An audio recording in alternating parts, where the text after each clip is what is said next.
Dear students, welcome to Gate Smashers. जैसा कि आपको पता है एनआईसी ने scientist B, scientific officer and technical assistant की पोस्ट जो है वो निकाली है और नंबर ऑफ पोस्ट भी काफी अच्छी हैं। साइंटिस्ट बी की 71 पोस्ट है, साइंटिफिक ऑफिसर की 196 नंबर ऑफ पोस्ट है एंड 331 नंबर ऑफ पोस्ट है टेक्निकल असिस्टेंट की। काफी अच्छा नंबर है।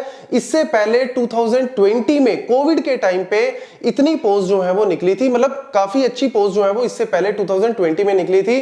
तो अपने पास एक अच्छी अपॉर्चुनिटी है, स्टूडेंट्स के पास आप कह सकते हो गोल्डन अपॉर्चुनिटी है, क्योंकि एक्सपीरियंस भी रिक्वायर्ड नहीं है। आजकल काफी पोस्ट में ना एक्सपीरियंस भी मांग लेते हैं, तो कहीं ना कहीं कंस्ट्रेंट लग जाता है स्टूडेंट के ऊपर कि हम तो फ्रेशर है, हम कैसे अप्लाई करें। तो यहां पे फ्रेशर्स भी अप्लाई कर सकते हैं जिनके पास अभी एक्सपीरियंस नहीं है। तो इसीलिए मैं आपको यहां पे ऑब्वियसली बहुत सारे स्टूडेंट्स की मेरे पास क्वेरी भी आ रही थी और मैं भी उनको बताना चाह रहा था कि आप किस तरीके से तैयारी करें। और स्पेशली स्टूडेंट्स की जो आप कह सकते हो कि क्वेरीज हैं क्या कि सर किस तरीके से तैयारी करनी है। मैं इलेक्ट्रॉनिक्स बैकग्राउंड से हूं, मैं कंप्यूटर साइंस बैकग्राउंड से नहीं हूं, तो मैं किस तरीके से तैयारी करूं, क्योंकि ज्यादातर पोर्शन जो है वो कंप्यूटर्स का पोर्शन है।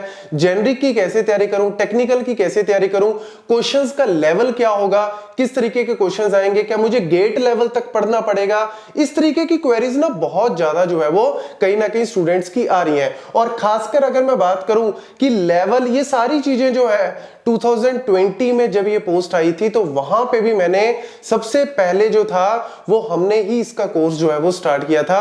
और ऑल ओवर इंडिया में सबसे ज्यादा, मतलब आप कह सकते हो कि सक्सेसफुल जो कोर्स गया वो हमारा कोर्स ही गया, क्योंकि इतने स्टूडेंट्स की सिलेक्शन हुई ना थ्रू गेट्स मेशर्स कोर्स। तो मैं ऑब्वियसली मेरे लिए भी बड़ी एक कहीं ना कहीं मेरे दिल से जुड़ा हुआ है ये कोर्स, क्योंकि हमने सबसे पहला कोर्स ही नीलिट का, उस टाइम पे नीलिट की जो है वो वैकेंसी निकली थी साइंटिस्ट बी की और टेक्निकल असिस्टेंट की, तो आज जो है वो एनआईसी की तरफ से निकली है। तो कहीं ना कहीं मेरे लिए बहुत एक अच्छा जो है वो आप कह सकते हो कि आपके लिए तो अपॉर्चुनिटी है ही, साथ ही साथ मेरे लिए भी बड़ी खुशी की बात है कि मैं आपको एक अच्छे तरीके से इसकी तैयारी करवा सकता हूं। तो देखो, अगर मैं यहां पे बात करूं तो कुछ फैक्ट के साथ ही बात करूंगा। ऐसा नहीं है कि कुछ भी ऐसा क्वेश्चन होगा, ये लेवल होगा, इसमें से ये आएगा, उसमें से ये नहीं आएगा।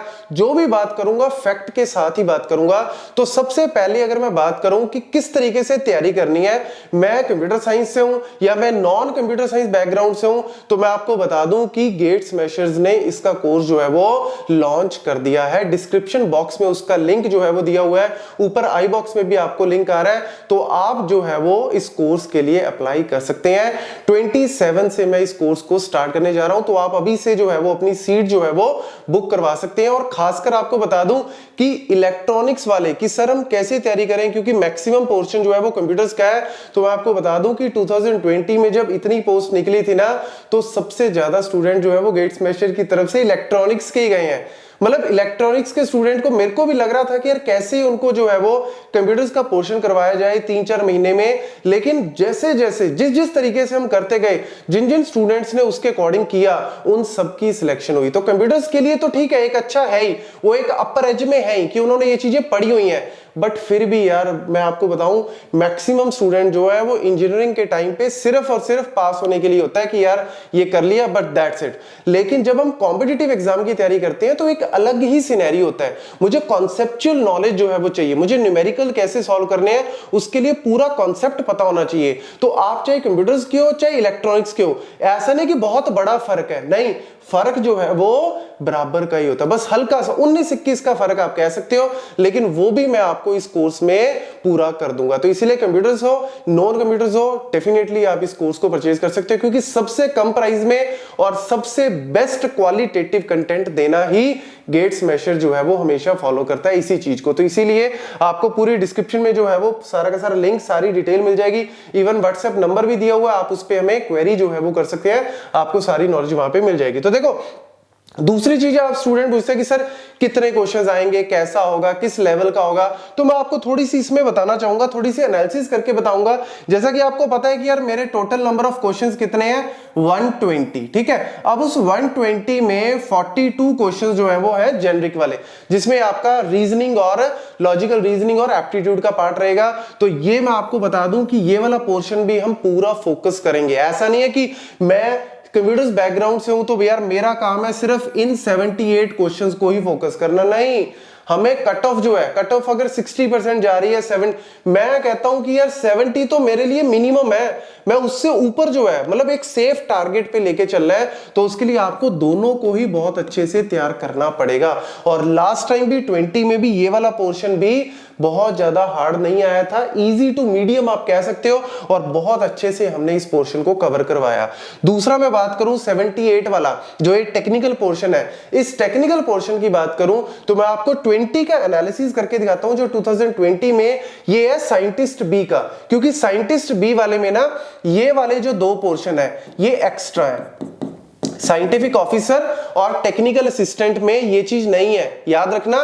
पहले तो आपको पता होना चाहिए कि मेरे को भरना क्या है, मेरे को साइंटिस्ट बी के लिए जाना है क्योंकि गजेटेड पोस्ट है या नॉन गजेटेड पोस्ट के लिए जाना है, मेरे को जो है वो एक पूरा सिनेरियो आपको बनाना पड़ेगा, या मेरे को मल्टीपल दोनों के लिए अप्लाई करना है, तो वो आपको पहले सिनेरियो देखना पड़ेगा, और वो इसी के ऊपर बेस्ड है कि सिलेबस क्या है, कैसा आपका जो है वो पेपर आने वाला है। तो यहाँ पे इलेक्ट्रिकल वाला और ये जो एनालॉग टू डिजिटल जो ये है सारा का सारा ये अलग से एक पोर्शन है जो कि इलेक्ट्रॉनिक्स के ही टीचर पढ़ाएंगे, मैं नहीं पढ़ा रहा, इलेक्ट्रॉनिक्स के टीचर ही पढ़ाएंगे और बेस्ट फैकल्टी इसके लिए है। और साथ ही साथ प्रोबेबिलिटी, स्टैट्स एंड कॉम्बिनेटरिक मैथ्स वाला पोर्शन भी अलग से टीचर ही करवाएंगे, वो भी बहुत अच्छे से ही इस चीज को करवाएंगे, ठीक है। मेरा जो है वो पोर्शन बाकी का होता है जिसमें हम कोर सब्जेक्ट्स कंप्यूटर साइंस के पढ़ते हैं। तो यहाँ पे मैं बात करूं तो साइंटिस्ट बी में ये वाला जो पोर्शन कहीं ना कहीं एक्स्ट्रा है, साथ ही साथ जैसे कॉम्बिनेट्रिक्स वाला पोर्शन थोड़ा सा आ जाता है। इसके अलावा कुछ पोर्शंस और भी हैं जैसे थोड़ा सा इमर्जिंग टेक्नोलॉजीज वाला, क्लाउड कंप्यूटिंग, ये सब आ जाता है जो कि टेक्निकल असिस्टेंट में या साइंटिफिक ऑफिसर में नहीं है, ठीक है। बट ये ज्यादा मैटर नहीं करता, मेन है लेवल ऑफ क्वेश्चंस की बात करूं तो लेवल जो है वो अच्छा रहेगा। ये कोई स्टेट लेवल का या कोई ऐसा एग्जाम नहीं है कि कहीं से भी क्वेश्चन उठा के डाल दिए, क्वेश्चंस आपके definitely medium to advance level के ही होंगे।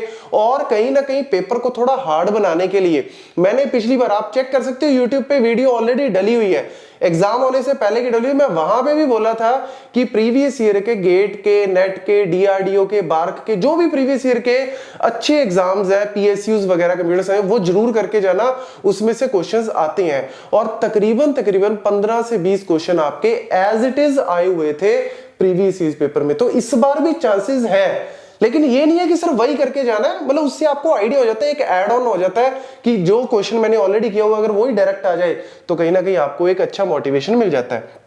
देन अगर मैं बात करूं यहाँ पे मेजर पोर्शन, वैसे तो आपको सारा का सारा सिलेबस ही कवर करना होता है। ये चीजें होती हैं जब एग्जाम आने वाला है उससे 1-2 महीने पहले, तब आप कह सकते हो कि मेन कर लो। लेकिन जब आप प्रॉपर फुल फ्लेश तरीके से तैयारी कर रहे हो, एक एम के साथ चल रहे हो कि मुझे तो बनना है साइंटिस्ट, मुझे तो टेक्निकल असिस्टेंट में जाना है, मुझे तो ये बनना है, तो कहीं ना कहीं आप सारा पोर्शन ही कवर करके चलो। लेकिन मैं बात करूं एनालिसिस की तो एल्गोरिदम जो कि मेजर सबसे ज्यादा जो है वो पूछा गया था वो था एल्गोरिदम 13 मार्क्स का, ठीक है। तो इसमें आपको जो है वो मतलब क्वेश्चंस का लेवल वही था जो हमने कोर्स में करवाया, एज इट इज वही लेवल के क्वेश्चंस। कुछ क्वेश्चन तो एज इट इज रिपीट थे और जो अलग से भी थे वो भी आपके कोर्स के बीच में से ही थे एल्गोरिदम का।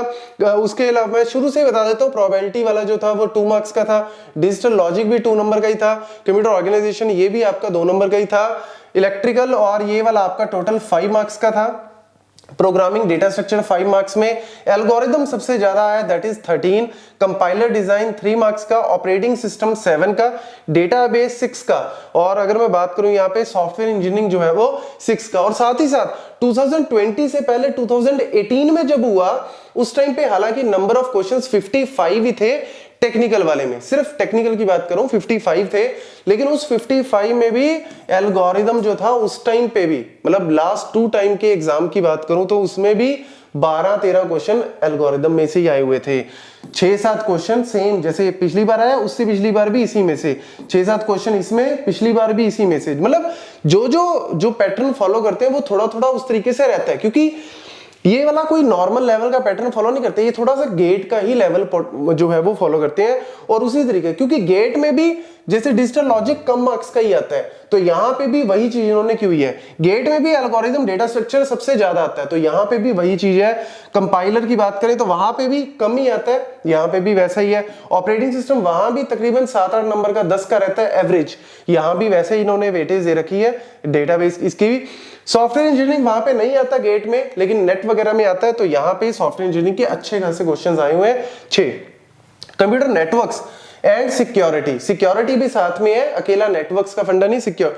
तो नॉर्मल जो गेट का एग्जाम है वहां पे भी आपका कंप्यूटर नेटवर्क्स का पोर्शन अच्छा खासा आता है, तो इन्होंने उसी चीज को ही यहीं पे फॉलो किया हुआ है। तो इसीलिए मतलब मैं ना जो एग्जाम लेने वाले हैं हम उनकी थोड़ी सी थिंकिंग के साथ मैच करते हैं ना, तब हमें पता लगता है कि यार किस तरीके से तैयारी करवानी है, ठीक है ना। तो इसीलिए उसी तरीके से अगर आप तैयारी करोगे तो कहीं ना कहीं एक अच्छा एडवांटेज आपको मिलेगा। वेब टेक्नोलॉजी में भी अच्छे खासे क्वेश्चन आए हुए हैं, और खासकर ये जो है इमर्जिंग ट्रेंड एंड टेक्नोलॉजी, इसमें भी आपके 8 क्वेश्चन, जिसमें बिग डेटा के कॉन्सेप्ट्स के बारे में पूछा हुआ है, क्लाउड कंप्यूटिंग के बारे में पूछा हुआ है, आईओटी के बारे में। तो ये जो है वो क्वेश्चन सारे के सारे कहीं ना कहीं बनते हैं, और ये 78 क्वेश्चंस आपके इस तरीके से आए हुए हैं, और लेवल भी अच्छा है, ठीक है ना। ऐसा नहीं कह सकते इजी भी होते हैं क्वेश्चन, लेकिन अगर आप तैयारी अच्छे से करोगे तो इजी क्या हार्ड क्या जो मर्जी आ जाए आप इजीली आंसर दे ही दोगे। साथ ही साथ मैं यहां पे इसका बता दूं, ये आपका जो टेक्निकल असिस्टेंट वाला था, जो एसटीए वाला था, उसका भी आपको बता दूं, वहां पे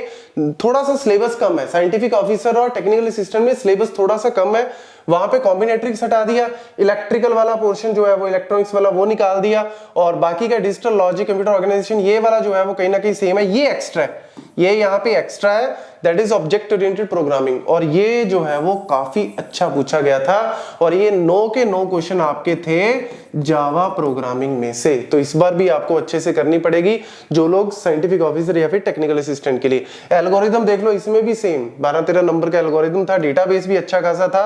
सिस्टम सॉफ्टवेयर, इसमें इन्होंने कंपाइलर और ऑपरेटिंग सिस्टम को कंबाइन करके सिस्टम सॉफ्टवेयर नाम दे दिया, और इसमें आपके ऑपरेटिंग सिस्टम में से तो 1-2 ही थे, बाकी के सारे जो है वो कंपाइलर में से आप कह सकते हो कि क्वेश्चंस ज्यादा थे। देन सिस्टम और ये आपका सॉफ्टवेयर इंजीनियरिंग, यहां भी अच्छे खासे क्वेश्चन, उसमें भी 6-7 थे, इसमें भी 7 है। नेटवर्क्स एंड सिक्योरिटी में भी अच्छे खासे क्वेश्चन आए हुए हैं, और वेब टेक्नोलॉजी में भी आपके 7 क्वेश्चंस जो है वो आए हुए हैं। तो ये कहीं ना कहीं आप थोड़ा सा इससे अंदाजा लगा सकते हो, थोड़ा सा इस तरीके से बना सकते हो कि मुझे कैसे तैयारी करनी है, मुझे किस तरीके से जो है वो अपना एक शेड्यूल, एक प्लानिंग जो है वो बिठानी है, ताकि मैं डेफिनेटली ये जॉब ले सकूं। और इस चीज के लिए मैं आपको बता दूं कि बेस्ट है, मतलब गेट्स मैशर्स का कोर्स जो है वो मैं अपने मुंह से बोल रहा हूं, लेकिन मैं बता रहा हूं कि मैक्सिमम स्टूडेंट जिन्होंने भी लिया, सबकी फीडबैक यही थी कि सबसे बेस्ट जो है वो गेट्स मैशर्स का ही कोर्स था। तो इन केस कोई भी क्वेरी होती है कोर्स से रिलेटेड, नहीं नॉर्मल भी आप करना चाहे, तब भी आप जो है वो व्हाट्सएप पे हमें कांटेक्ट कर सकते हो, नीचे जो है वो डिस्क्रिप्शन बॉक्स में दिया हुआ है। Thank you.